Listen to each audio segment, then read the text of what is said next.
The transformation of Jamaica's dancehall scene in 2026 reads like a Hollywood script, a prison release, spiritual awakenings, and a New Year's Eve concert that brought together 3 generations of artists. Let me tell you how this remarkable story unfolded. That New Year's Eve concert at National Stadium was truly historic.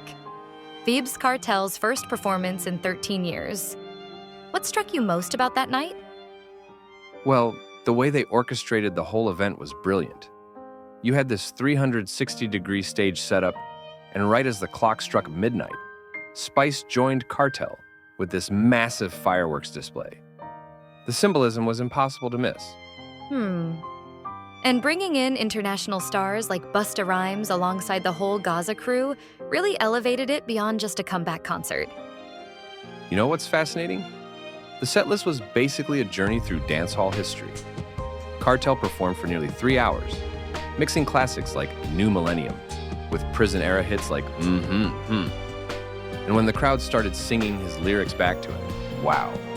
That must have been quite a moment for his sons too, watching their father reclaim his position while they performed their own tracks. Speaking of next generation, let's talk about Masika. He's already confirmed for Summer Jam 2026 in Germany, and his recent performance in Antigua showed why he's considered one of the most commanding performers in the game right now. The way he's managed to build this international presence while keeping that raw energy is remarkable. What do you make of these genre-crossing moves we're seeing? Well, that's actually one of the most interesting developments. Take Spice's new gospel single, God Don't Play About Me. It's a complete departure from what we'd expect from the Queen of Dancehall, and yet she just won Performer of the Year across all genres. And she's not alone in that spiritual journey. Minister Marion Hall, formerly Lady Saw, is celebrating 10 years since her baptism. You know what's really striking about all this? The way these artists are openly discussing personal growth and mental health. Lisa Hyper's podcast appearance with Shelly Ann Curran, talking about healing and forgiveness. That would have been unthinkable in dancehall just a few years ago. That's such an important shift in the culture. Even her new track, Confidence, seems to be addressing those struggles directly. And then you've got Bounty Killer finally getting his US visa. After 15 years, his sold-out shows at Barclays Center and in Toronto proved he hasn't lost any of his power as a performer.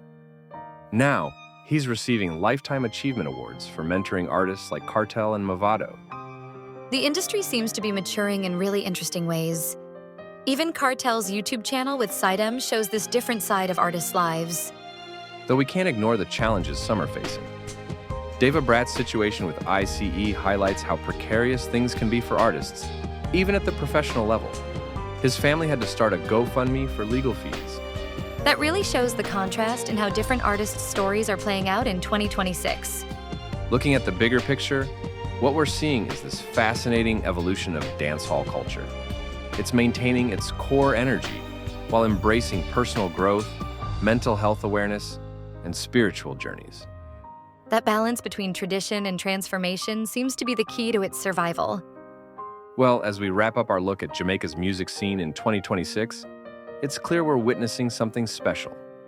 The genre isn't just surviving, it's thriving by allowing its artists to evolve while staying true to their roots. And something tells me this is just the beginning of dancehall's next chapter.